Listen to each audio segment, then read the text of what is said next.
नमस्कार, सगरमाथा प्राइम समाचारमा स्वागत छ। म प्रसन्न ढुङ्गाना। नमस्कार, म जयन्ती पुडासेनी। सबैभन्दा पहिले मुख्य समाचार। प्रधानमन्त्री केपी शर्मा ओलीको स्वास्थ्यमा क्रमिक सुधार, सबै सूचकाङ्क सकारात्मक। मृगौला दानी समीक्षा सङ्गरोलाको अवस्था पनि सामान्य। कोरोनाको संक्रमण हुनै नदिने गरी उच्च सुरक्षा सतर्कता अपनाइएको सरकारी भनाई। रोकथाम र नियन्त्रणका लागि सीमा नाकामा कडाई गर्ने निर्णय। राज्य व्यवस्था तथा सुशासन समितिको बैठकमा रक्षा मन्त्री र प्रधान सेनापति अनुपस्थित। सेनाभित्रको भ्रष्टाचारबारे छलफल हुन सकेन। कोरोनाका कारण इटालीमा मर्नेको संख्या ह्वात्तै बढ्यो। हाटसम्म 107 जनाको मृत्यु। 10 दिनका लागि सबै शैक्षिक संस्था बन्द। र पोखरामा आजदेखि सुरु भएको आहारा गोल्ड कपको क्वार्टर फाइनलमा आयोजक सहारा क्लबको प्रवेश। ब्रिगेड बोइज 3-2 गोल अन्तरले पराजित।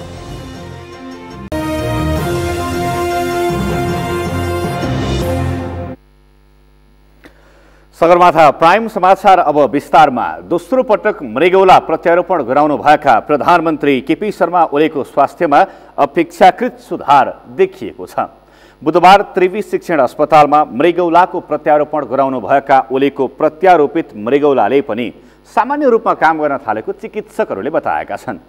ओलीलाई आजबाट तरल र नरम आहार दिन सुरु गरिएको त्रिवी शिक्षण अस्पतालका कार्यकारी निर्देशक डाक्टर प्रेम कृष्ण खड्काले बताउनुभयो। खड्काले ओलीका सबै भाइटल र ल्याब सूचकहरू पनि सामान्य अवस्थामा रहेको बताउनु भएको छ। प्रधानमन्त्रीलाई मृगौला दिनुभएकी समीक्षा सङ्ग्रौलाको स्वास्थ्य अवस्था पनि स्थिर रहेको बताइएको छ। उहाँलाई पनि आजबाट तरल र नरम आहार दिन सुरु गरिएको उहाँले बताउनुभयो। मन्त्री श्री केपी शर्मा ओलीज्यूको मृगौला प्रत्यारोपण गरिएको आज दोस्रो दिन उहाँको स्वास्थ्य अवस्थामा अपेक्षाकृत सुधार देखिएको छ। प्रत्यारोपित मृगौलाले पनि सामान्य रूपमा कार्य गर्न थालिसकेको छ। उहाँका सबै भाइटल्स तथा ल्याब सूचकहरू सामान्य अवस्थामा रहेका छन्। उहाँलाई आजदेखि तरल तथा नरम आहार दिन सुरु गरिएको छ। भारत, पाकिस्तान, जापान लगायत देशका प्रधानमन्त्रीहरूले प्रधानमन्त्री ओलीको स्वास्थ्य लाभको कामना गरेको प्रधानमन्त्रीका प्रेस संयोजक सूर्य थापाले बताउनुभयो। थापाले नेपालका लागि चिनिया, जापानी र पाकिस्तानी राजदूतहरूले पनि प्रधानमन्त्रीको स्वास्थ्य लाभको कामना गरेको उहाँले बताउनुभयो। जापान र पाकिस्तानका राजदूतले अस्पतालमै पुगेर प्रधानमन्त्रीको स्वास्थ्य लाभको कामना गर्नुभएको छ। प्रधानमन्त्री इमरान खानजीले सम्मान्य प्रधानमन्त्रीज्यूको स्वास्थ्य लाभको कामना गरेर शीघ्र स्वास्थ्य लाभको शुभकामना सन्देश पठाउनु भएको छ।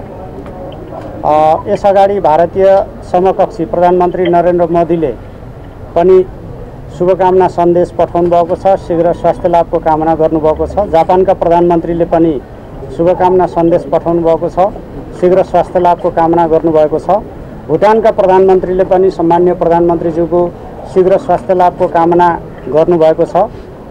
चीनका राजदूतले, पाकिस्तानका राजदूतले, जापानका राजदूतले अस्पतालमा आएर शीघ्र स्वास्थ्य लाभको कामना गर्नुभएको छ। जापान र पाकिस्तानका राजदूतले र चीनका राजदूतले चाहिँ टेलिफोन मार्फत चाहिँ स्वास्थ्य लाभको कामना गर्नुभएको छ। प्रधानमन्त्रीको बुधबार दोस्रो पटक मृगौला प्रत्यारोपण गरिएको हो। 12 वर्ष अघि भारतको एपोलो अस्पतालमा ओलीको पहिलो पटक मृगौला प्रत्यारोपण गरिएको थियो। सरकारले मास्कको आपूर्ति र उत्पादन बढाउने विषयमा निजी क्षेत्रसँग सहकार्य भइरहेको बताएको छ। नेपालमा कोरोना भाइरसको प्रभाव नदेखिएको बताउँदै सरकारले संक्रमण हुनै नदिन गरी उच्च सुरक्षा सतर्कता अपनाएको बताएको छ। आज मन्त्री परिषदका निर्णय सार्वजनिक गर्दै सञ्चार तथा सूचना प्रविधि मन्त्रालयको जिम्मेवारी समेत सम्हालिरहनुभएका अर्थमन्त्री युवराज खतिवडाले सरकार र स्वास्थ्य मन्त्रालयले उच्च प्राथमिकतामा राखेर नियन्त्रणको प्रयास भइरहेको बताउनुभयो। डाक्टर खतिवडाले कोरोना भाइरस नियन्त्रणका लागि अहिले प्रदेश र स्थानीय सरकारसँग छलफल गरी अगाडि बढिरहेको बताउनुभयो। कोरोनाका कारण पर्यटन, व्यापार लगायतका क्षेत्रमा असर पर्ने अनुमान गरिएको पनि उहाँले बताउनु भएको छ। लगानीका अवसर, बजार आपूर्तिका सन्दर्भमा प्रभाव पर्ने कुराहरू अनुमान गर्न सकिने उहाँले बताउनुभयो। के को भनिएको थियो त्यो मान्छे नेगेटिभ त्यो भाइरस नेगेटिभ देखियो। अहिले अब हामी मुलुकभित्र यो समस्या नभएकोले हाम्रो ध्यान मुलुक बाहिरबाट हुन सक्ने सङ्क्रमणमा बढी ध्यान दिनु परेको छ। खास गरी कोरोना भाइरसबाट बढी सङ्क्रमित मुलुकहरूबाट आउने यात्रुहरूलाई बढी हामीले निगरानीमा राख्नुपर्ने र हवाई यात्रुहरूको हकमा एयरपोर्टमा बढी हामीले स्क्रिनिङ गर्नुपर्ने र चाहिँ समस्या देखिएमा क्वारेन्टाइनमा राख्नुपर्ने त्यो व्यवस्था गरिसकिएको छ। मास्कको चाहिँ आपूर्ति बढाउन र उत्पादन बढाउनलाई निजी क्षेत्रले पनि सरकारसँगै सहकार्य गर्ने सुरु भएको छ र छिटै नै हामी थप मास्कहरू उत्पादन गर्न सक्ने गरी अघि बढ्दैछौँ। अर्थमन्त्री खतिवड़ालाई शेयर बजारले तपाईलाई नरुचाएको हो भनेर पत्रकारले सोधेको प्रश्नमा खतिवड़ाले आफ्नो कार्यकालमै पुँजी बजारमा ठूलो नीतिगत सुधार भएको बताउनुभयो। स्वास्थ्य मन्त्रालयका प्रवक्ता डाक्टर विकास देवकोटाले स्वास्थ्य मन्त्रालयले छुट्टा छुट्टै 3वटा समितिहरू गठन गरेर कोरोना भाइरस भित्रिन नदिने गरी काम भइरहेको बताउनुभयो।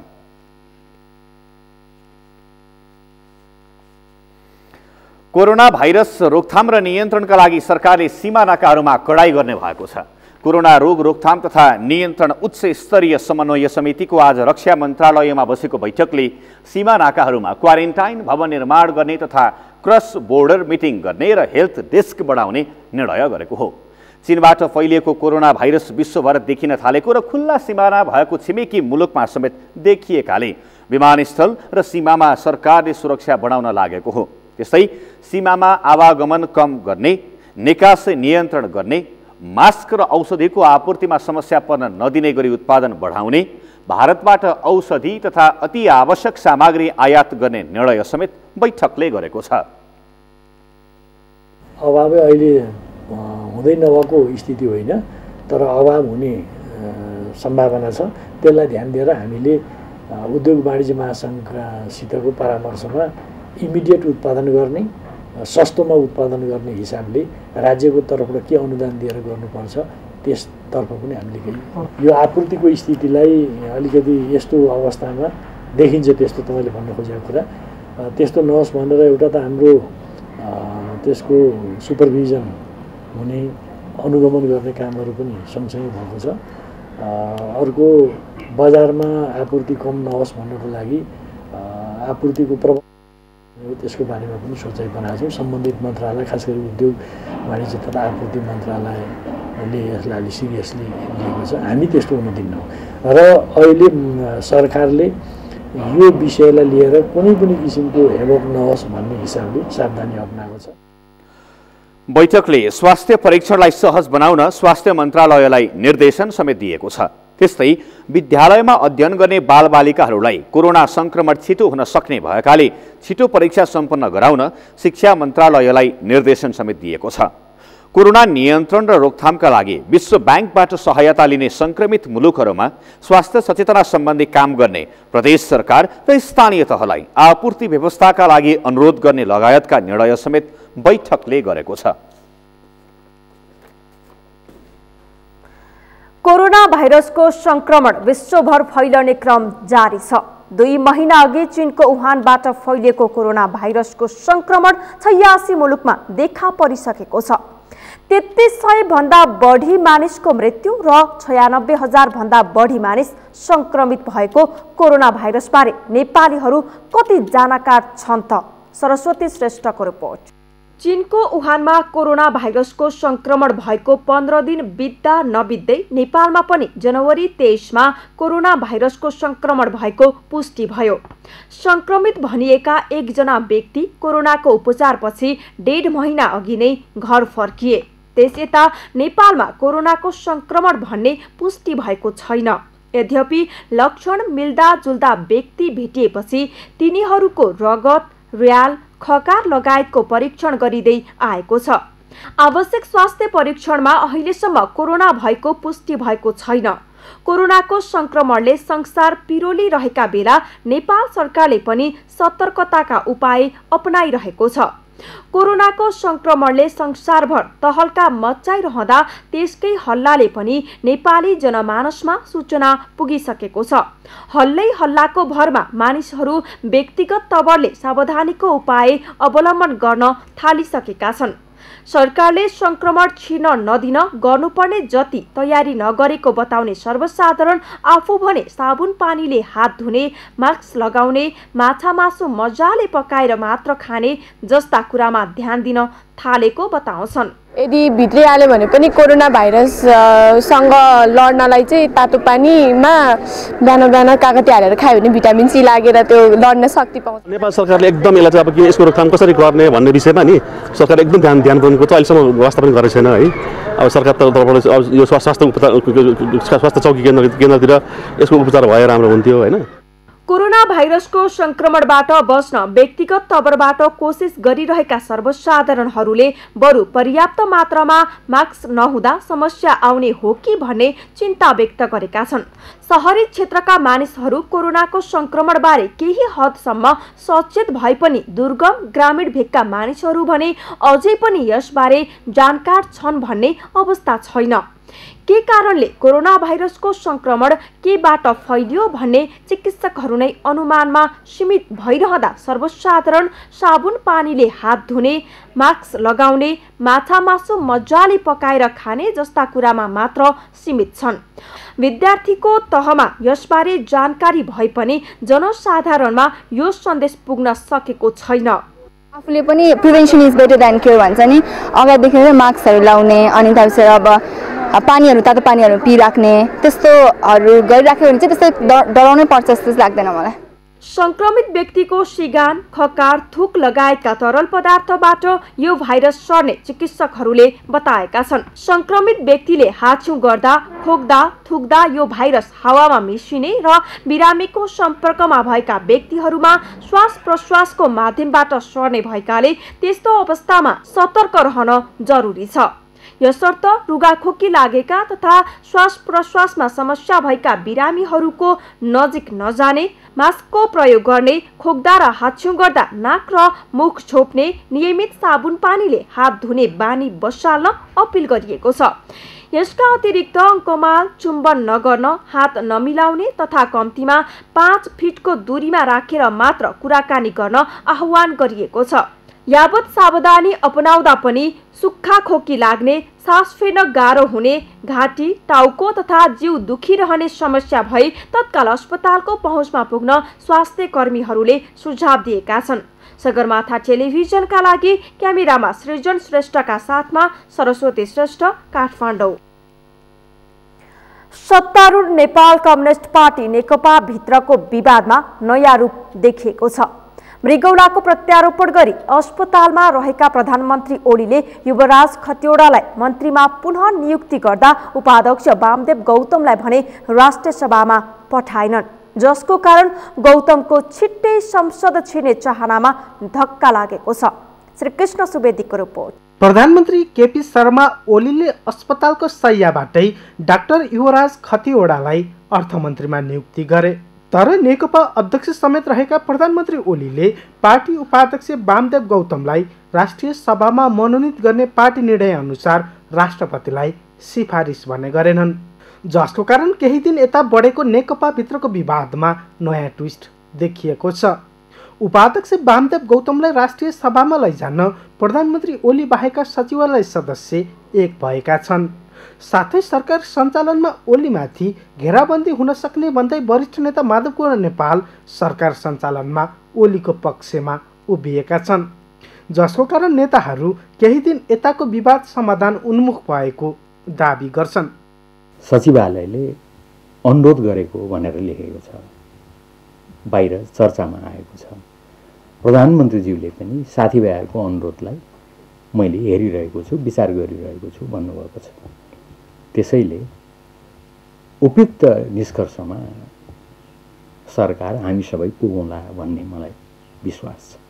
प्रधानमन्त्री समेत रहेका नेकपा अध्यक्ष ओली राष्ट्रिय सभामा पनि खतिवड़ालाई नै निरन्तरता दिने अडानमा छन् भने अर्का अध्यक्ष पुष्पकमल दाहाल सहितका नेताहरू पार्टी निर्णय अनुसार गौतमको पक्षमा।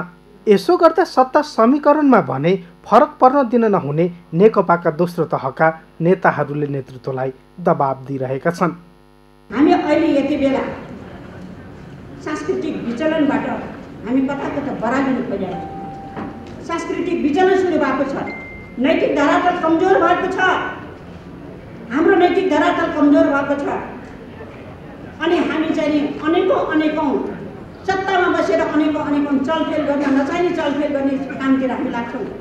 नेकपाभित्र शीर्ष तहमै देखिएको असमझदारी र विवादको कारण नेताहरू भने आफ्नो गुट र अन्य दलसँग पनि छलफल गरिरहेका छन्। दुवै अध्यक्ष नै गुटबन्दी र एक अर्कालाई गलाउने रणनीतिमा लागेपछि दोस्रो तहका नेताहरू भने मध्यमार्गी बाटोबाट समाधान खोज्दै पार्टीभित्रको विवाद समाधानमा लागि परेका छन्, जसका लागि सुभाषचन्द्र नेम्हाङ, सुरेन्द्र पाण्डे, योगेश भट्टराई, बेदुराम भुसाल, रघुजी पन्त लगायतका नेताहरू द्विपक्षीय र बहुपक्षीय छलफल मार्फत पार्टी विवाद समाधानमा केन्द्रित बनेका हुन्। सगरमाथा टेलिभिजनका लागि क्यामेरा पर्सन सुरेन्द्र राउतका साथ श्रीकृष्ण सुवेदी, काठमाडौँ। कङ्ग्रेसभित्र फेरि आन्तरिक किचलो सुरु भएको छ। सभापति शेरबहादुर देउवाले एकलौटी रूपमा विभागहरूको गठन गरेको भन्दै वरिष्ठ नेता रामचन्द्र पौडेल समूहले विरोध सुरु गरेको हो। पौडेल समूहले देउवामाथि दबाव बढाउने भन्दै कङ्ग्रेसले आयोजना गर्ने कुनै पनि कार्यक्रममा सहभागी नहुने निर्णय गरेपछि कङ्ग्रेसमा फेरि किचलो सुरु भएको हो। अमृत राज काफ्लेको रिपोर्ट। नेपालको सबैभन्दा ठूलो र पुरानो प्रजातान्त्रिक पार्टी नेपाली काङ्ग्रेसभित्रको विवाद उत्कर्षमा पुगेको छ। सभापति शेरबहादुर देउवाले आफ्ना गुटका नेताहरूलाई रिक्त रहेको विभागहरूमा भट्टाभट नियुक्त गर्न लागेपछि केही समय अघि देखिएर मत्थर हुन लागेको विवादले फेरि उग्र रूप लिने सङ्केत देखिएको हो। काङ्ग्रेसको विवाद अहिले काङ्ग्रेसले गर्ने सबै कार्यक्रम बहिष्कार हुने अवस्थामा आइपुगेको छ। केन्द्रीय महाधिवेशनलाई प्रभावित गर्ने खालको यो चाहिँ कार्यक्रम भएको कारणले गर्दाखेरि आज चाहिँ त्यसको चाहिँ बहिष्कार गर्ने भन्ने कुरामा चाहिँ भएको छ र त्यही अनुसार चाहिँ आजको साथीहरूको यो चाहिँ भेलाबाट अब यो एउटा चाहिँ निचोड निकालेको छ। सभापति शेरबहादुर देउवा विरुद्ध संस्थापन इतरका नेताहरूले मोर्चाबन्दी सुरु गरेका छन्।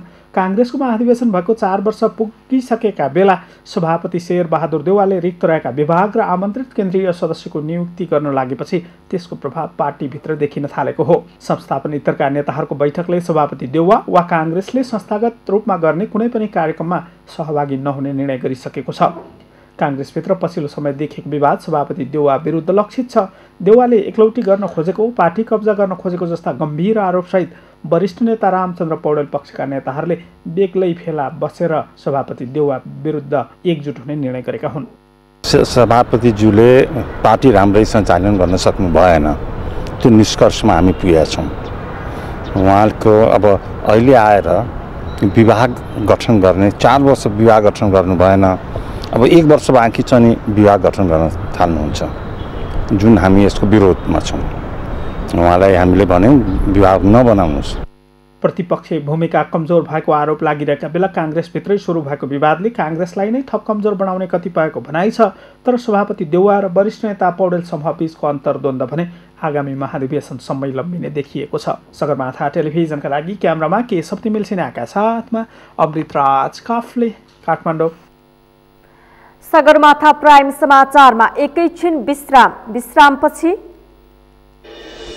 राज्य व्यवस्था तथा सुशासन समितिको बैठकमा रक्षा मन्त्री र प्रधान सेनापति अनुपस्थित, सेनाभित्रको भ्रष्टाचारबारे छलफल हुन सकेन। जाजरकोटको दुर्गम गाउँ बारेकोटमा सुत्केरी सचेतना बढ्यो, स्वास्थ्य संस्थाले दिने उपहार र गाउँपालिकाको प्रोत्साहन रकमबाट सकारात्मक प्रभाव। र कोरोनाका कारण एचएलईमा मर्नेको संख्या ह्वात्तै बढ्यो, हालसम्म 107 जनाको मृत्यु, 10 दिनका लागि सबै शैक्षिक संस्था बन्द।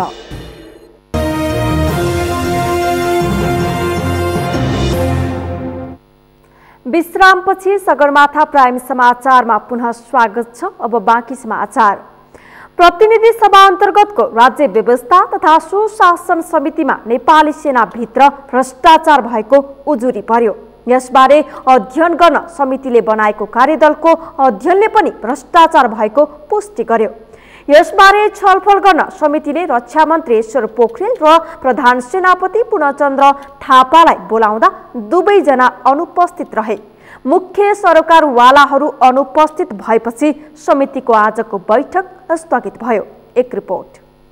सांसदहरूले सेनाभित्रको भ्रष्टाचारबारे छलफलमा रक्षा मन्त्री र प्रधान सेनापति राज्य व्यवस्था तथा सुशासन समितिको बैठकमा अनुपस्थित भएको भन्दै आपत्ति जनाए। संसदीय समितिको मर्यादाको ख्याल नगरेको भन्दै सांसदहरूले रक्षा मन्त्री र प्रधान सेनापतिको आलोचना गरेका हुन्। यस लगत्तै समिति सभापति शशि श्रेष्ठले अर्को बैठकमा अनिवार्य उपस्थित हुने सन्देश मन्त्री समक्ष पुर्याइदिन रक्षा सचिव रेशमीराज पाण्डेलाई निर्देशन दिँदै बिहिबारको बैठक स्थगित गरिन्। अब मैले त्यो बेलामा भनेको आवश्यक खजाना गोलीगट्ठा सहित भन्ने शब्द प्रयोग गरेका थिएँ। भनेपछि जो सम्बन्धित सबै उपस्थित हुनु पर्दछ भन्ने हो र मान्य सदस्यहरूले जुन राम्रो खालको सुझाव दिनुभयो। बैठकमा सांसद अमरेश कुमार सिंहले सेनाभित्रको भ्रष्टाचारबारे छलफल गर्न बोलाउँदा रक्षा मन्त्री र प्रधान सेनापति अनुपस्थित भएको भन्दै समितिको मर्यादामाथि प्रहार भएको बताउनुभयो। उहाँले नेपाली सेनाको तर्फबाट समेत प्रधान सेनापति नै जवाफदेही हुने भएकाले अन्य प्रतिनिधिको जवाफ नसुन्ने बताए। हामी नेपाली सेनालाई ठेकेदार बनाउन खोजेका छौं कि नेपाली सेना बनाउन खोजेका छौं, त्यो पनि यहाँ प्रश्न हो। सरकारले जवाब दिनुपर्छ। अब सरकारले छैन भने को जवाब दिने? सचिवजीको हैसियत होइन जवाब दिने, सांसदलाई जवाब दिने सचिवजीको हैसियत पुग्दैन, त्यो प्रोटोकलको पनि कुरा हुन्छ। त्यसकारणले सचिवजीको जवाब म सुन्ने पनि पक्षमा छैन, म बोलेर म बहिष्कार गरिन्छु। सांसद झपट बहादुर रावलले विभागीय मन्त्री र सेनाको प्रमुख बिना भ्रष्टाचार जस्तो गम्भीर विषयमा छलफल अगाडि बढ्न नसक्ने बताए। उनले संसदको गरिमा र महत्त्वलाई बेवास्ता गरेको र बैठकमा बोलेका कुरा सुन्ने व्यक्ति नै नभएको अवस्थामा छलफल स्थगित गर्नुपर्ने बताए। सबभन्दा पहिले सम्बन्धित विभागीय मान्य मन्त्रीज्यू र सेनाको प्रमुख उहाँहरूको उपस्थिति बेगर यो बैठक अगाडि बढाउने कुरा यो मिनी संसदको गरिमा यसको महत्त्वलाई बेवास्ता गरेको भन्ने मेरो बुझाइरहेको हुनाले म बोल्दिनँ भनेर बोलिरहनु भन्दा पनि अनि यसलाई यसरी टुङ्ग्याउँ भन्ने पक्षमा मान्य सभापतिज्यूलाई। सांसद डिला संग्रौलाले नेपाली सेनाभित्र अझै पनि आर्थिक र नीतिगत भ्रष्टाचार हुनेवाला छ भन्ने विषय आएकाले यसमा सम्बन्धित मन्त्रालय र नेपाली सेनाले स्पष्ट पार्नुपर्ने बताइन्। सबभन्दा पहिला चाहिँ उजुरी जुन पर्या छ नेपाली सेनामा आर्थिक र नीतिगत भ्रष्टाचार हुने गरेको छ भनेर आएको छ। यस सन्दर्भमा पनि तपाईँहरूको हामीलाई स्पष्टता चाहिँ चाहिन्छ। दोस्रो चाहिँ उच्च सैनिक अधिकारीहरूले आफूसी मन परेको गणगुलमा बजेट निकासा गरे भन्ने कुरा पनि आएको छ। यो सबै कुराको चाहिँ आज छलफल होस्, यथार्थता के हो, यसमा भाँचो भने रोक्ने कसरी, अख्तियारले हेर्न पाइँदैन, नीतिगत भ्रष्टाचारलाई चाहिँ कुन आँखाले कुन संयन्त्रले रोक्ने त? अख्तियारले हेर्न मिल्दैन भन्दै सेनाभित्र ठूला ठूला अनियमितताहरू हुने गरेको सांसदहरूले आरोप लगाएका छन्। नेपाली सेनाभित्र भ्रष्टाचार भएको दावी गर्दै सांसद रेणुका गुरुङले उजुरी गरेपछि समितिले कार्यदल बनाई 8 महिना लगाएर अध्ययन गरेको थियो। नेपाली सेनाभित्र आर्थिक भ्रष्टाचार, अनियमितता र नीतिगत भ्रष्टाचार हुने गरेको अध्ययनले पनि देखाएको छ। सोही प्रतिवेदनमाथि छलफल गर्न बोलाइएको बैठकमा रक्षा मन्त्री र प्रधान सेनापति अनुपस्थित भएपछि बैठक स्थगित गरिएको हो।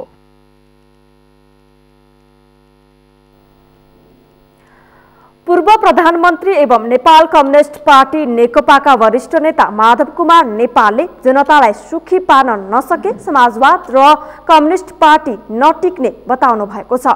मदन भण्डारी फाउन्डेसन सामाजिक अभियान विभागले काठमाडौँमा गरेको मदन भण्डारी छलफल श्रृङ्खला 5 नेपाली कम्युनिस्ट आन्दोलनमा जनताको बहुदलीय जनवाद कार्यक्रममा नेता नेपालले कम्युनिस्ट पार्टी रहनका लागि जनता खुसी हुनुपर्ने बताउनुभयो। यो समाजवाद पनि टिक्दैन, कम्युनिस्ट पार्टी पनि टिक्दैन, त्यो लोकप्रिय पनि हुँदैन। चाहिँ आफ्नो समाजमा जनताको बिचमा जनताको मन र भावनालाई चाहिँ सक्नुपर्छ।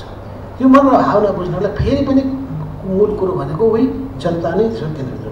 र यसै सन्दर्भमा मैले चाहिँ त्यो चर्चा के भइदिएँ भन्दाखेरि ठ्याक्कै 21औं शताब्दीको जनवाद उहाँले 21औं शताब्दीको जनवादले प्रतिस्पर्धामा श्रेष्ठताको सिद्धान्तलाई अंगीकार गरेको समेत बताउनुभयो।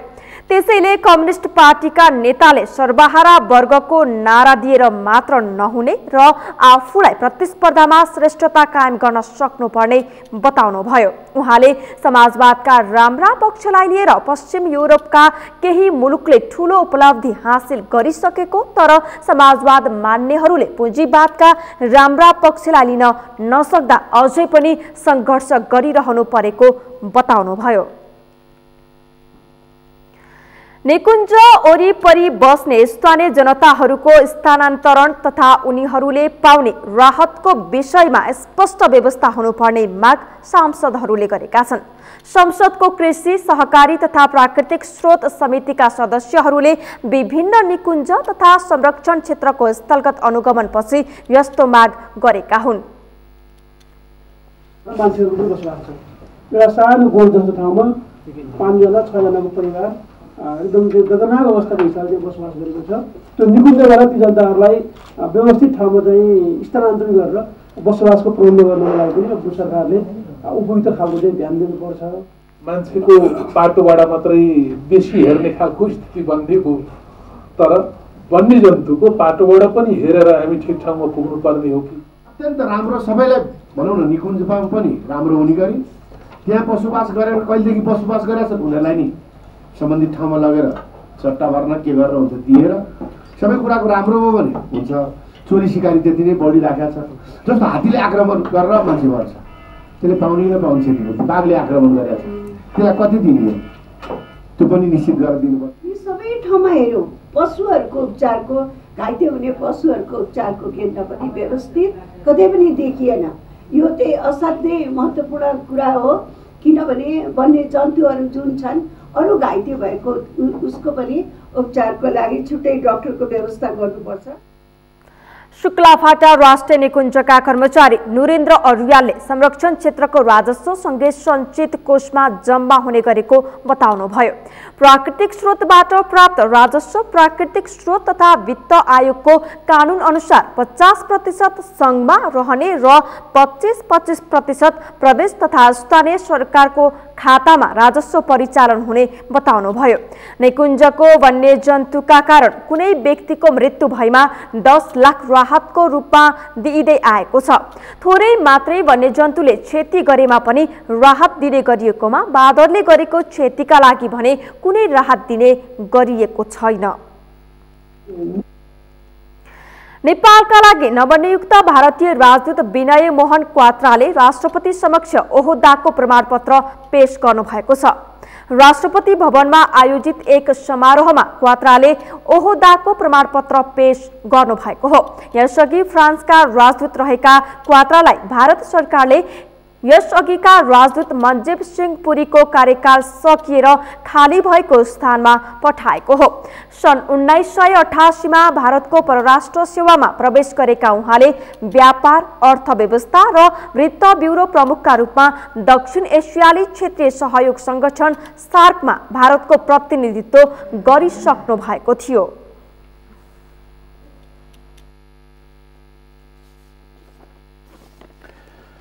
यस्तै नेपालका लागि नवनियुक्त भारतीय राजदूत विनय मोहन क्वात्राले उपप्रधान तथा रक्षा मन्त्री ईश्वर पोखरेलसँग भेटवार्ता गर्नुभएको छ। आज सिंहदरबार स्थित उपप्रधानमन्त्रीको कार्यकक्षमै पुगेर क्वात्राले पोखरेलसँग भेटघाट गर्नुभएको हो। भेटमा भारतीय राजदूत क्वात्राले what Gandhi means to me पुस्तक दिनुभएको थियो। नेपालका तर्फबाट उपप्रधान तथा रक्षा मन्त्री ईश्वर पोखरेलले द नेपाल आर्मी नामक पुस्तक र हिमालको पेन्टिङ दिनुभएको थियो। यसअघि उहाँले उपराष्ट्रपति नन्दबहादुर पुनसँग शिष्टाचार भेट गरेर उपप्रधानमन्त्री तथा रक्षा मन्त्री पोखरेललाई भेट्न सिंहदरबार जानुभएको हो। क्वात्रा आइतबार नेपाल आउनु भएको थियो। यसअघि फ्रान्सका लागि भारतीय राजदूत रहिसकेका क्वात्रालाई भारतीय प्रधानमन्त्री नरेन्द्र मोदीले नेपाल पठाउनु भएको हो। मनजीव सिंह पुरी यसअघि नेपालका लागि भारतीय राजदूत हुनुहुन्थ्यो। बजारमा हुने अस्वाभाविक मूल्य वृद्धि र कालोबजारी नियन्त्रणका लागि छुट्टै कानुन र 9वटा भन्दा बढी सरकारी निकाय क्रियाशील छन्। तर पनि उपभोक्ता अधिकारका सवाल औपचारिकता भन्दा माथि पुग्न सकेको छैन। कानुनी र संस्थागत सुधार हुँदा पनि उपभोक्ता अझै पनि आफ्ना अधिकार प्राप्तिका लागि लड्न विवश छन्। अर्थात् बजारमा हुने अवांछित क्रियाकलापले उपभोक्ता मारमा पर्ने क्रम रोकिएको छैन। शान्ता लम्सालको रिपोर्ट। सरकारले उपभोक्ता हितका लागि छुट्टै निकाय गठन गरेको मात्र छैन, बजार अनुगमनको जिम्मा समेत दिएको छ। तर पनि नेपाली बजारमा उपभोक्ताहरू वस्तु र सेवा खरिद र उपभोग गर्दा ठगिने क्रम रोकिएको छैन। अझ बाध्यतालाई व्यापार बनाइदा समेत सरकारी निकायले कारबाही गर्न सकिरहेको छैन। नेपालमा उपभोक्ता अधिकारसँग सम्बन्धित उपभोक्ता हित संरक्षण ऐन, कालोबजारी ऐन, स्ट्यान्डर्ड नापतौल ऐन लगायतका दर्जनौं ऐन नियम नागरिककै हितार्थ निर्माण गरिएका छन्, तर पनि तिनको कार्यान्वयन प्रभावकारी छैन। उपभोक्ता हित प्रवर्धन तथा नागरिक अधिकारको सुरक्षार्थ 9वटा भन्दा बढी निकाय क्रियाशील छन्, तर पनि परिणाम सन्तोषजनक छैन। नेपालको संविधानले धारा 44मा उपभोक्ताको अधिकारलाई मौलिक हकको रूपमा व्याख्या मात्र गरेको छैन, गुणस्तरीय वस्तु तथा सेवा प्राप्त गर्ने अधिकारीलाई सुरक्षित समेत गरिएको छ। गुणस्तरीय वस्तु वा सेवाबाट क्षति पुगे कानुन बमोजिम क्षतिपूर्ति पाउने हक समेत ग्यारेन्टी गरिएको छ, तर व्यवहार त्यस्तो छैन। सरकारले संविधानले निर्दिष्ट गरे बमोजिम उपभोक्ता हित संरक्षण ऐन 2075 समेत जारी गरेको छ, जहाँ उपभोक्ता अधिकारका 9वटा विषयलाई किटान नै गरिएको छ। यद्यपि उपभोक्ताले कानुनमा किटान गरिएका सहज पहुँचको प्रतिस्पर्धात्मक मूल्यमा वस्तु वा सेवाको छनौट गर्न पाउनुपर्ने, वस्तु वा सेवाको मूल्य, परिमाण, शुद्धता, गुणस्तर आदि बारेमा सूचित हुन पाउने, उत्पादित वस्तुको तत्त्व वा प्रतिशत लगायतको जानकारी खुल्लमखुल्ला पाउने अवस्था छैन, जुन राज्य स्तरबाट सचेतना कार्यक्रम गर्नमा भएको कन्जुस्याइको परिणाम हो। अहिले बजार जस्तो छैन। उपभोक्ताहरू मूल्य, गुणस्तर र नापतौलमा ठगिरहेका छन्। अहिले बजारमा सामानको स्वाभाविक मूल्य भन्दा पनि धेरै मूल्य, चर्को मूल्य, एउटा कालो बजारी गरिएका मूल्यहरू चाहिँ उपभोक्ताले तिर्न बाध्य छन्। उपभोक्ताहरू त्यस्तै गरेर अहिले हामीले बजारमा गएर कुनै पनि खाद्य वस्तु खरिद गर्न जाँदाखेरि हामीले विचारै गर्नुपर्छ। ऐनले मानव जीव, ज्यान, स्वास्थ्य तथा सम्पत्तिमा हानि पुर्याउने वस्तु तथा सेवाको बिक्री वितरणबाट सुरक्षित हुन पाउने अधिकार समेत सुरक्षित गरेको छ। यसबाहेक अनुचित व्यापारिक तथा व्यवसाय जन्य क्रियाकलाप विरुद्ध उचित कानुनी कारबाही गराउन पाउने, वस्तु वा सेवाको प्रयोगबाट भएको हानि नोक्सानी विरुद्ध क्षतिपूर्ति पाउने जस्ता अधिकार भए पनि सहजै त्यसमा उपभोक्ताको पहुँच स्थापित हुन सकेको छैन। बरु बजार अखाद्य वस्तुको बिगबिगी बढ्दा पनि त्यसलाई व्यवस्थापन गर्ने जनशक्ति र ऐनलाई कार्यान्वयनमा ल्याउने नियमावली नै नबनाएर सरकार लाचारीपन देखाइरहेको छ। कानुनसँग डराउने कि नडराउने, कानुन त चुप लाएर बस्दैन। हेर्नुहोस्, त्रुटि देख्ने बित्तिकै त्यसलाई अटाकै गर्छ। त्यस कारणले अहिले व्यवसायहरूको माग चाहिँ यो आर्थिक कारोबारमा गैर आर्थिक सजाय नहोस् भन्ने पनि छ, तर हामी बाध्य भएर आर्थिक प्लस गैर आर्थिकमा पनि जानुपर्ने हुनसक्छ, कैदमा पनि जानुपर्ने हुनसक्छ।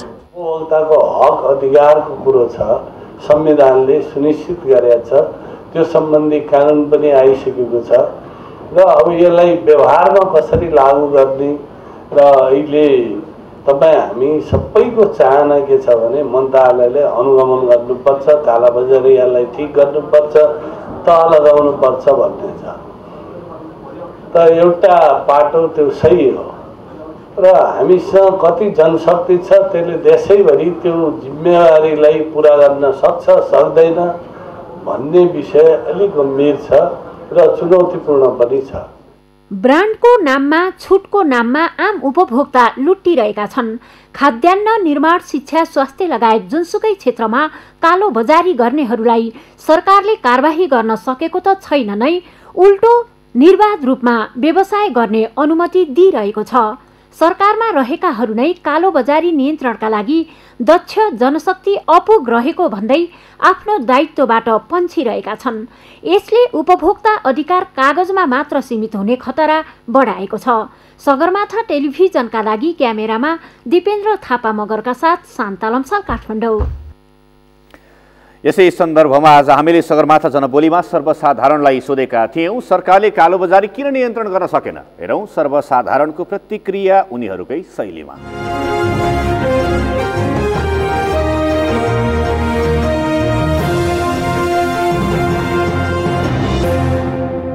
सरकार अलिकति फितल हो कि जस्तो पनि लाग्छ, किनभने अब सबै कुरो थाहा भइरहेको छ। तपाईँको कहाँ मूल्यसूची विपरीत चलाइरहेको छ, कहाँ अब मासु पसलदेखि लिएर ग्यासदेखि लिएर अब खाद्यान्नहरूदेखि लिएर तपाईँको डेढ गएको सामानहरूदेखि लिएर अब यो हरेक ठाउँमा जुन मार्केटहरूमा हामीले खोतल्दै गयो भने प्रत्येक पसलमा पाउँछौँ। हिजोको दिनमा जे भए पनि अब लोकतन्त्र आयो, अब हामीले एकदमै शुद्ध भनौँ न हरेक चिजमा चाहिँ सिस्टमेटिक तरिकाले चाहिँ उपभोग गर्न सक्छौँ भन्ने एउटा आभास लिएका थियौँ, त्यो ठ्याक्कै उल्टो भयो। दसैँको ताकततिर आएपछि के गरेको जस्तो गर्ने हो, त्योभन्दा अगाडि चाहिँ त्यो गर्ने होइन, यसो गएको जस्तो मात्रै गरे पनि के हुने, उनीहरूलाई सजाय पनि केही पनि छैन। मुख्य कुरो सजाय केही पनि छैन। पहिले गऱ्यो, त्यसपछि तर्सायो होइन, जरिमाना गरायो, तर त्यो जरिमाना चाहिँ तिराउने, जरिमाना धेरै एमाउन्ट गर्ने, त्यो केही पनि छैन। जनताका हितका लागि काम गरेको खोइ राज्यले त्यसलाई कारबाही गर्नु पर्दैन, तलब भत्ता मात्र खुवाएर राख्ने त्यस्ता निकायहरूलाई चुस्त र दुरुस्तसँग जनता समक्ष पुगेर काम गर्ने नीति निर्माण तय गरेर नगर्नेलाई कारबाही गर्नुपर्ने चाहिँ नि मलाई गर्नुपर्छ जस्तो लाग्छ मलाई। त्यो मेन कारण त सरकारले अनुगमन नगरे नै हो। अब मान्छेहरूले आफ्नो मनमानी गरिरहेछ, मूल्य वृद्धि अनि सर्टेजहरू। अब मेन त सरकारले अनुगमन गर्यो भने त्यो अटोमेटिकली हटिहाल्छ नि। मेन चाहिँ अनुगमन नै हुनु पर्यो। सरकारले यो बजारमा गएर चाहिँ अनुगमन गर्नुपर्छ। प्रत्येक पसलमा चाहिँ नि सरकारका अब जति पनि अब मान्छेहरू छन् उहाँहरूले चाहिँ अनुगमन गर्नु पर्थ्यो। कसले चाहिँ नि अब कुनको भाउ कति हो, अहिले आएर अब औषधिहरू नपाउने त एकातिर छ भने खाद्यान्नहरूको पनि असाध्यै नै अब विक्रेताहरूले त कृत्रिम अभाव गरिरहेको छ। यस जनबोलीका प्रायोजक आफ्नो विश्वास हो आफ्नो विश्वास हो त्रिशक्ति सिमेन्ट। घरमै असुरक्षित सुत्केरी हुने जाजरकोट जिल्लाको बारेकोट गाउँपालिकाका महिलाहरू आजभोलि स्वास्थ्य संस्थामा गएर सेवा लिन थालेका छन्। स्वास्थ्य संस्थाबाट रुपैयाँ, नुन, तेल, साबुन, कपडा पाउने भएपछि स्वास्थ्य संस्थामा आएर सुत्केरी गराउनेको संख्या बढेको हो। नियमित गर्भजाँच गराएर सुत्केरी हुन आउने महिलालाई गाउँपालिकाले थप 1000 रुपैयाँ प्रोत्साहन रकमको व्यवस्था गरेपछि स्वास्थ्य संस्थामै पुगेर सुत्केरी सेवा लिने महिलाको संख्या 4 गुणाले बढेको हो। जाजरकोटबाट बद्री पन्तको रिपोर्ट।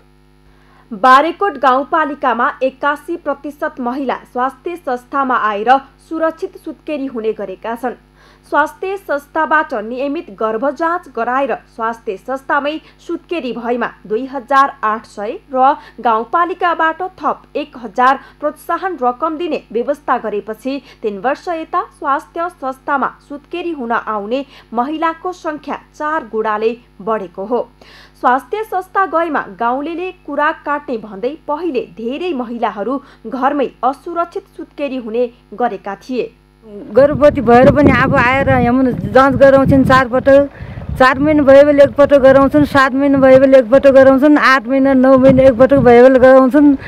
त्यसपछि अहिले हामीले पनि भनिराखेका छौँ गएर स्वास्थ्य संस्थामै बच्चा जन्माउनुपर्छ। हरेक ठाउँबाट हरेक उहिले गाउँपालिकाले पनि हेरिराखेको छ अनि पोषणको लागि पनि अब पोषण भत्ता दिइराखेको छ।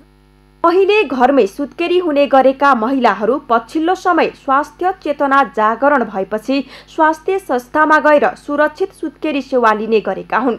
घरमा भन्दा स्वास्थ्य संस्थामा धेरै सेवा सुविधा पाउने भएपछि महिलाहरू स्वास्थ्य संस्थामा गएर सेवा लिने गरेको बारेकोटका महिलाहरूको भनाइ छ।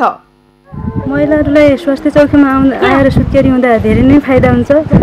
घरमा सुत्केरी हुँदा अवस्था पनि जोखिम हुन्थ्यो अनि सुविधाहरू पनि धेरै छ। कपडाहरू बच्चाहरूलाई कपडाहरू, साबुनहरू, नुन, तेलहरू दिइरहनु भएको छ। राम्रो छ। हजुर, महिलाहरूलाई धेरै सुविधा भएको छ। स्वास्थ्य चौकीमा गर्भ गर्ने धेरै महिलाहरूको सङ्ख्या बढिरहेको छ र घरमा भन्दा स्वास्थ्यमा धेरै राम्रो छ। विगतमा चेतना र सेवा अभावमा घरमै असुरक्षित सुत्केरी हुने प्रचलनले सुत्केरी महिलाको ज्यान जोखिममा पर्ने गरेको थियो। अहिले अस्पताल तथा स्वास्थ्य संस्थामा गएर गर्भ जाँच तथा सुत्केरी हुँदा महिलाहरूले सुरक्षित महसुस गर्न थालेका छन्। अनि पहिले भन्दा अहिले धेरै सचेत जनचेतना सचेत भइरहेछन् मान्छे। अनि आजभोलि पहिला घरमै हुन्थ्यो भने त आजभोलि धेरै धेरैभन्दा सबैजना हस्पिटलमै आएर स्वास्थ्यमै आएर चेक गराउँछन्, सुत्केरी हुन्छन्। अनि पहिलाको भन्दा अहिले धेरै सेवा सुविधा दिइरहेको छ। 3 वर्ष यता सेपु खोला स्वास्थ्य चौकीमा सुत्केरी हुन आउने महिलाको संख्या हत्तै बढेको छ। यहाँ स्वास्थ्य संस्थामा आएर सुत्केरी हुने महिलाहरूको संख्या पहिलाको तुलनामा एकदमै बढिराखेको छ।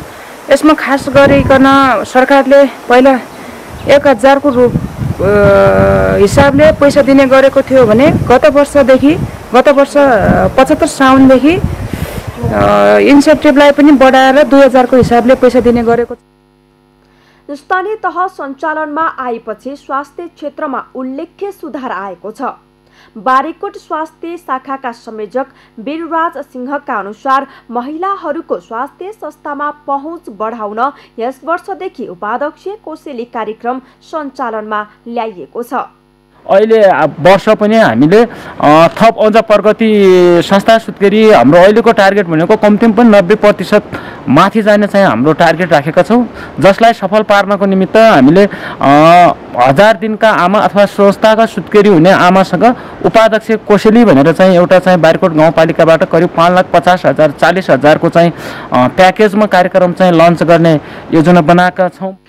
भौगोलिक बेकरता, चेतनाको अभाव, गरिबी र गुणस्तरीय स्वास्थ्य सेवाको पहुँच नहुँदा महिला असुरक्षित सुत्केरी हुन बाध्य थिए। अहिले बारीकोटमा सडक सञ्जाल जोडिएपछि महिलाहरू स्वास्थ्य संस्थामै पुग्ने गरेका छन्। अहिले बारीकोटमा गत आर्थिक वर्षमा मातृ मृत्यु 0 रहेको छ। गत वर्ष बारीकोट गाउँपालिकामा 506 जनामा 348 जना महिलाले स्वास्थ्य संस्थामा आएर सुरक्षित सुत्केरी सेवा पाएका थिए। यो वर्ष 415 गर्भवती महिलामा पुष महिनासम्म 215 जनाले स्वास्थ्य संस्थामा आएर सुत्केरी सेवा लिइसकेका छन्।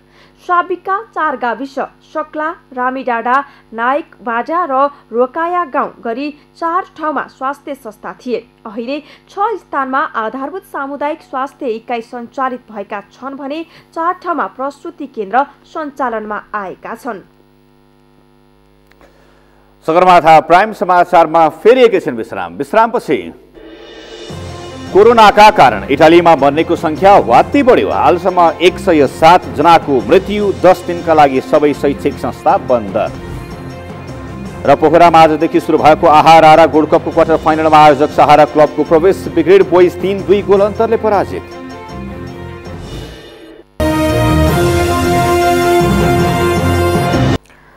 अब पालो खेल समाचारको।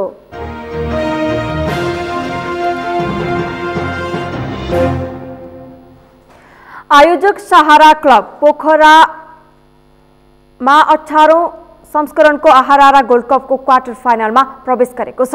पोखरा रङ्गशालामा आज ब्रिगेड बोइज क्लबलाई अतिरिक्त समयमा 3-2 गोल अन्तरले पराजित गर्दै सहारा क्वार्टर फाइनलमा पुगेको हो। 10 खेलाडीमा सीमित सहाराका लागि त्रिदेव गुरुङले 2 गोल गरे, त्यस्तै शिबी उर्लिचले 1 गोल थपे। ब्रिगेडका राजेश परिया र विजय गुरुङले 1-1 गोल फर्काए। पहिलो हाफमै 10 खेलाडीमा सीमित आयोजकले सुरुवाती गोलको अग्रता उल्टाएर जित निकालेको हो। सहारा क्लब पोखराको आयोजना जारी प्रतियोगितामा 10 टोलीले सहभागिता जनाएका छन्। प्रतियोगिताको विजेताले 10,01,000 र उपविजेताले 5,01,000 रुपैयाँ प्राप्त गर्नेछन्। आयोजक माई भ्याली क्लब इलाममा 6औं संस्करणको माई भ्याली गोल्ड कप फुटबलको फाइनलमा प्रवेश गरेको छ। इलामको टुडी खेलमा आज सम्पन्न दोस्रो सेमिफाइनल खेलमा त्रिभुवन आर्मी क्लबलाई सडन डेथमा 5-4 गोल अन्तरले पराजित गर्दै आयोजक माई भ्याली फाइनलमा प्रवेश गरेको हो। खेलको निर्धारित र थप गरिएको अतिरिक्त समय 1-1 गोलको बराबरीमा सकिएपछि खेल टाइब्रेकरमा गएको थियो।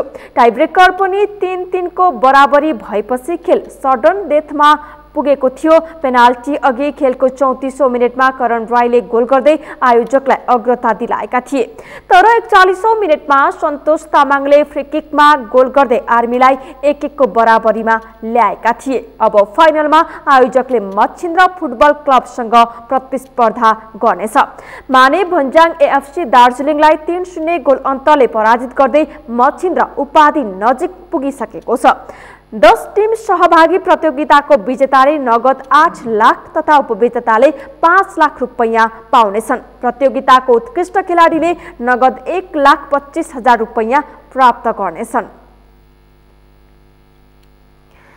आगामी महिना त्रिवी क्रिकेट मैदानमा हुन लागेको Everest premier league EPL cricket प्रतियोगिता स्थगित भएको छ।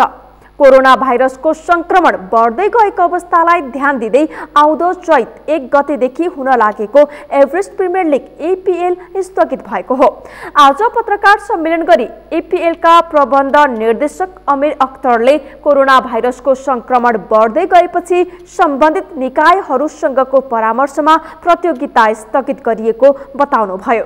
सरकारले कोरोना भाइरसको संक्रमणको रोकथामका लागि ठूलो संख्यामा मानिस जम्मा हुने सभा सम्मेलन तथा खेल प्रतियोगिताहरू स्थगित गर्न सुझाव दिएकाले पनि प्रतियोगिता स्थगित गरिएको उहाँले बताउनुभयो।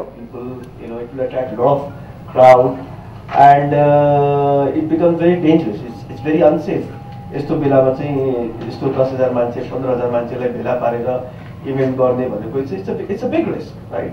Apart from the business that we carry out. So last night we spoke to the entire stakeholders, the franchise. We spoke to the government also on their directives, stakeholders, and we have decided to postpone this the Everest Premier League from 14th of March until further notice. And when I say until further notice means when the situation becomes favorable. नागरिकको स्वास्थ्य नै ठूलो विषय भएकाले प्रतियोगिता स्थगित गरिएको प्रबन्ध निर्देशक अख्तरले बताउनुभयो। उहाँले अनुकूल वातावरण भएपछि खेल तालिका तय गरिने समेत बताउनुभयो। यो सँगै हामी सगरमाथा प्राइम समाचारको अन्त्यमा छौं। अन्त्यमा मुख्य समाचार फेरि एकपटक। प्रधानमन्त्री केपी शर्मा ओलीको स्वास्थ्यमा क्रमिक सुधार, सबै सूचकाङ्क सकारात्मक। मृगौला दानी समीक्षा संग्रौलाको अवस्था पनि सामान्य। कोरोनाको संक्रमण हुनै नदिने गरी उच्च सुरक्षा सतर्कता अपनाइएको सरकारी भनाई। रोकथाम र नियन्त्रणका लागि सीमा नाकामा कडाई गर्ने निर्णय। राज्य व्यवस्था तथा सुशासन समितिको बैठकमा रक्षा मन्त्री र प्रधान सेनापति अनुपस्थित। सेनाभित्रको भ्रष्टाचारबारे छलफल हुन सकेन। कोरोनाका कारण इटालीमा मर्नेको संख्या ह्वात्तै बढ्यो। हालसम्म 107 जनाको मृत्यु। 10 दिनका लागि सबै शैक्षिक संस्था बन्द। र पोखरामा आजदेखि सुरु भएको आहारा र गोल्ड कपको क्वार्टर फाइनलमा आयोजक सहारा क्लबको प्रवेश। ब्रिगेड बोइज 3-2 गोल अन्तरले पराजित। हौस् त सगरमाथा प्राइम समाचार अहिलेलाई सकियो। तपाईँ समाचार बुलेटिनका साथै सगरमाथा टेलिभिजनका सम्पूर्ण कार्यक्रम www.sagarmatha.tv मा पनि पढ्न र हेर्न सक्नुहुनेछ। साथै युट्युबमा youtube.com/sagarmatha.tv नेपालमा हेर्न सक्नुहुनेछ। मोबाइलमा प्ले स्टोर तथा एप स्टोरमा गई सगरमाथा टिभी एप डाउनलोड गरी हामीलाई प्रत्यक्ष हेर्न सक्नुहुनेछ। साथै तपाईँ हामीलाई फेसबुकमा पनि facebook.com/stv नेपालमा फलो गर्न सक्नुहुनेछ। समाचारको शिखर, नेपालको गौरव, नेपालको पहिलो न्युज च्यानल सगरमाथा टेलिभिजन हेर्दै गर्नुहोला। नमस्कार।